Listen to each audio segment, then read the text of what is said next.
Quand elle sourit, elle avait juste une dent et ça, même elle, on rigolait ensemble. C'était la première à nous faire rire avec ça. Les familles en avaient peur, les résidents en avaient peur parce qu'elle pouvait faire peur.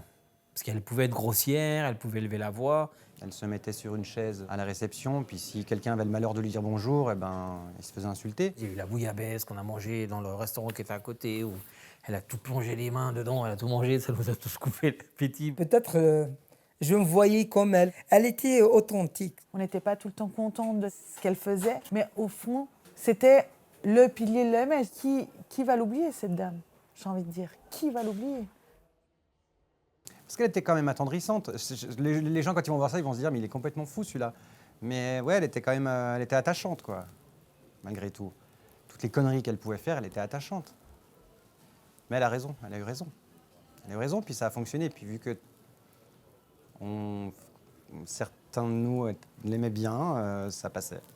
C'était un peu la recluse de l'EMS, et je pense qu'on l'a un peu protégée. Tu vois, et elle se retrouvait toute seule, sans famille, sans rien. Donc tu te dis, pour qu'elle passe une bonne journée, est-ce que si on peut passer un peu plus de temps avec elle, ça va lui permettre d'être mieux?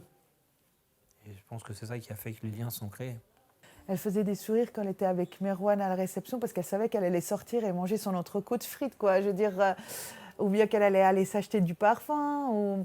Mais c'était tellement... voilà, ces peu de sourires qu'elle nous faisait, c'était tellement... elle m'a touchée, cette dame. Si c'était qu'elle a de la famille ou elle avait des enfants, peut-être on peut appuyer sur elle. Voilà, peut-être aussi il va avoir cette distance. Mais avec Madame Frey, comme elle avait personne, ce qui fait que on est rentré dans cette zone. Elle voulait faire ça, et pourquoi pas. Voilà, je vais me mettre à la place de quelqu'un de sa famille, quoi. Elle le disait de toute manière qu'on était sa dernière famille. Elle en était consciente, même si tout le monde la pensait. Elle en était consciente et je pense qu'elle a bien profité. Quand ça lui disait de prendre le taxi, d'aller manger une fondue, elle se barrait et puis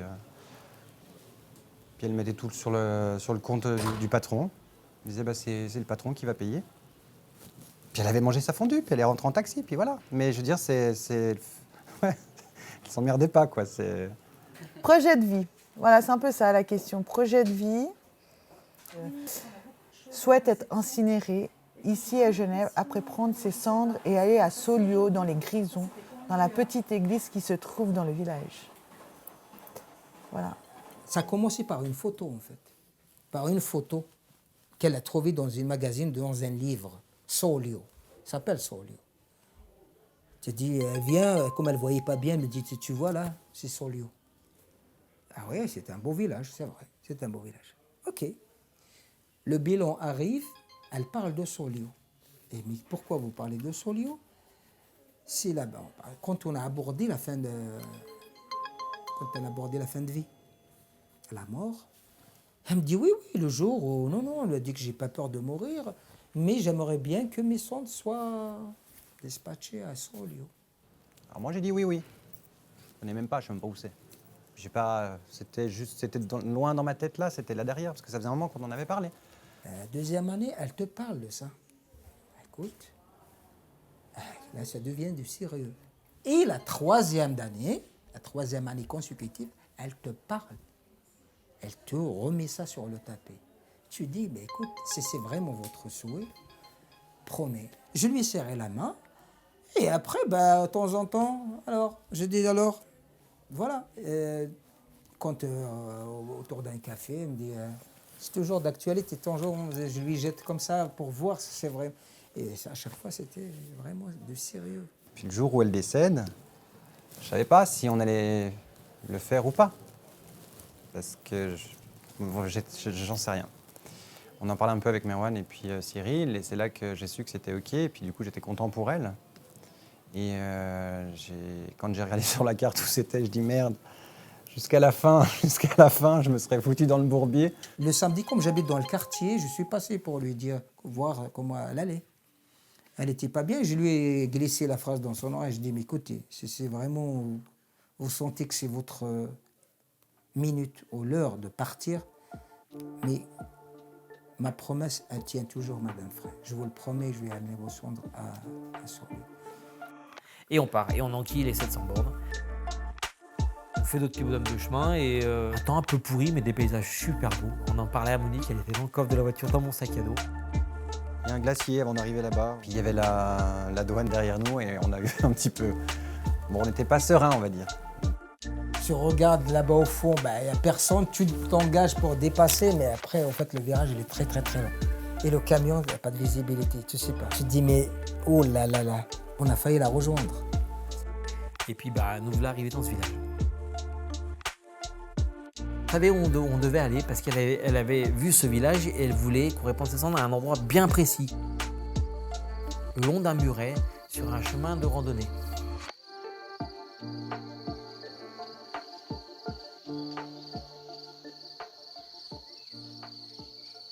Ces montagnes autour de ce village, c'est magique, un endroit magique, cet endroit. Mais le paradoxe, c'est que quand elle a réservé l'hôtel, le symbole de cet hôtel, c'est cette phrase qui dit « Loin du quotidien, proche du paradis ». Elle est gentiment. Je vais le faire, je vais le faire. Là, un petit peu, là. Paix à votre âme. Adieu.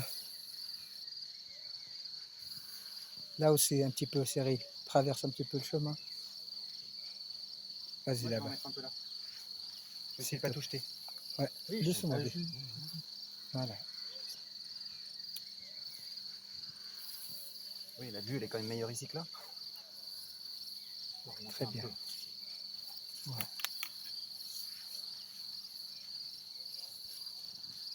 Voilà. Adieu. Au revoir, Moumou. Qu'est-ce qu'il y a encore? Et puis voilà, on a répondu les cendres. Et puis 10 minutes après, il s'est mis à pleuvoir. On lui dit, ben voilà, c'est fait. Et puis elle était pile face à la montagne, il y avait de la neige, c'était super beau. Après, on était se balader dans le village la nuit, on a fait un peu la fête. À sa mémoire. Ouais, puis on est rentré le lendemain. Enfin, moi, je l'ai vécu, enfin, je sais pas comment t'expliquer, mais je l'ai vécu comme un moment, comme si je voyageais avec eux, quoi. Jusqu'à la vidéo où on voit qu'ils versent les cendres. Et puis, même là, hein, c'est sérieux sans être sérieux, quoi. Je veux dire, mais c'est juste beau, quoi. Enfin, je sais pas comment t'expliquer. C'est Monique. Monique la star. Paix à son âme. Maintenant, c'est fini. Moi, je dirais que c'est la plus belle partie du métier, quoi.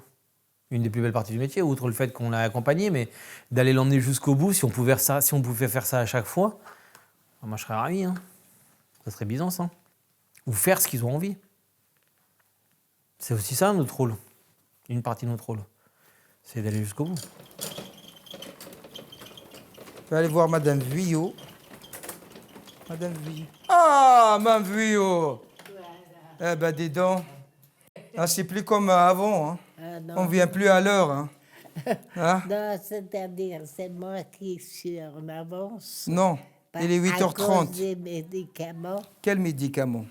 que j'ai eus pour dormir. Et comment ça va avec ce nouveau traitement? Comme ça. Comme ça? Oui. J'aime, ça c'est sur Facebook, j'aime. Celui-là, oui, on l'a trouvé. Mais après, les autres, le téléphone, il veut pas. Faut être plus subtil. Bon, mettez quand même intensification, puis on voit après. Vous m'appelez quand vous voulez aller vous coucher? À 9h30. Bah, comme d'habitude. Oui, mais si je viens pas, vous m'appelez. Oui, d'accord. Ça joue?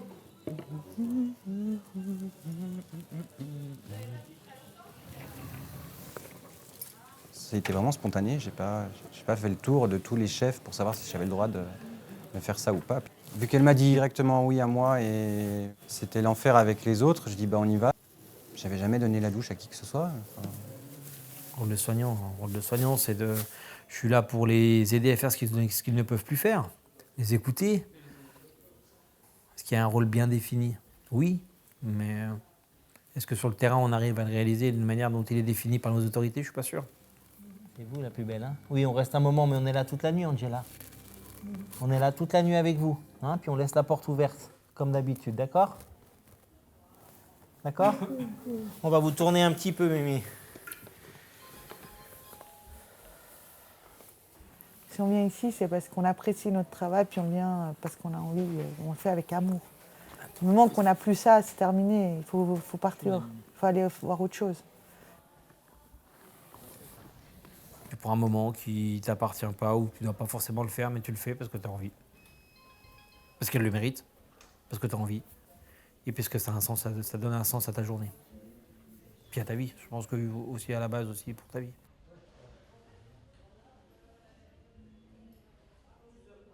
Toi, tu l'as fait spontané, sans que tu te rendes compte que c'est des soins palliatifs, en fait. Oui. Ta fiche, Non, voilà, ce qu'elle voulait, ce Ouais, qu'elle on te peut demandait. pas, on peut pas mettre l'étiquette palliative sur les gestes que tu as mis. J'ai fait mon taf. Merci. Hein? J'ai fait mon taf. Avec Ouais, mon cœur, c'est voilà. ça. C'est ça. Et pour te dire, oh non, c'est des soins palliatifs, je devrais faire ça. Non, je le fais parce que ça se fait comme ça. C'est comme ça qu'elle souhaite ou elle voulait. Je faisais mon travail avec une bonne énergie, avec respect, mais sans que je mette des étiquettes de soins En palliatifs fait, elle est sur tellement ça. intégrée, cette démarche palliative dans l'établissement, qu'en fait, on s'en rend pas compte et on ne l'utilise pas parce qu'elle est déjà intégrée. En fait, ça fait partie de notre travail. Ils nous l'ont inculqué depuis le départ. Donc, en fait, on est déjà dans cette phase depuis tout le temps. Donc, quand on fait quelque chose, on ne le fait pas en disant bah, c'est un soin palliatif. Non, c'est un soin normal. C'est un accompagnement normal. Au début, on ne savait pas ce qui se passait en haut dans les soins. Et puis, à fur et à mesure des années, on a réussi à développer que tous les secteurs soient ensemble. On sait très bien qu'on est tous sous le secret professionnel, mais qui nous explique pourquoi madame se comporte comme ça. Ben, c'est à cause de cette pathologie, puis qu'il se passe ça derrière. Ça, c'était très important pour nous, que ce soit les soins, la personne qui fait le ménage, la cafétéria. On devient hyper complices parce qu'on a un seul but, c'est de faire plaisir à la personne. C'est ça que je pense qui nous aide et qui nous fait la force qu'on a dans notre établissement. Pouvoir avancer en équipe. Le cadre qui est aimé, c'était des cadres en fait humains, des valeurs universelles de respect, de tolérance. C'est cette philosophie d'un UMS d'accueillir des personnes âgées avec leur handicap, leurs différences. Voilà, mais il n'y a pas de cadre. On est rentré dans un établissement vide, en 30 jours il a été rempli. Et tu arrives, moi je venais de France, une autre façon de fonctionner en Suisse, avec une autre hiérarchie. Et en fait, tu as un patron qui a un bureau qui est ouvert, tu as ta responsable des soins qui a un bureau qui est ouvert. Ma première toilette mutuelle, je l'ai faite avec ma chef. Moi, j'ai jamais vécu ça en France. Voilà. On part au resto avec les résidents, enfin voilà, on est inclus dans la vie des résidents. Notre patron, à chaque fois qu'on avait besoin de lui demander quelque chose, il a toujours été réceptif. Alors après, il te dit oui, c'est possible, non, c'est pas possible, et il t'explique les raisons. Par contre, il ne te ferme jamais la porte, il ne te prend pas de haut, il te serre la main. Notre direction, tous les cadres, ils sont dans cet état d'esprit-là. Et ça, c'est important. C'est hyper important. Moi, ça me fait peur, c'est le futur, entre guillemets. Quand ils vont partir tous à la retraite, je vais partir avec eux. Vous m'attendez ?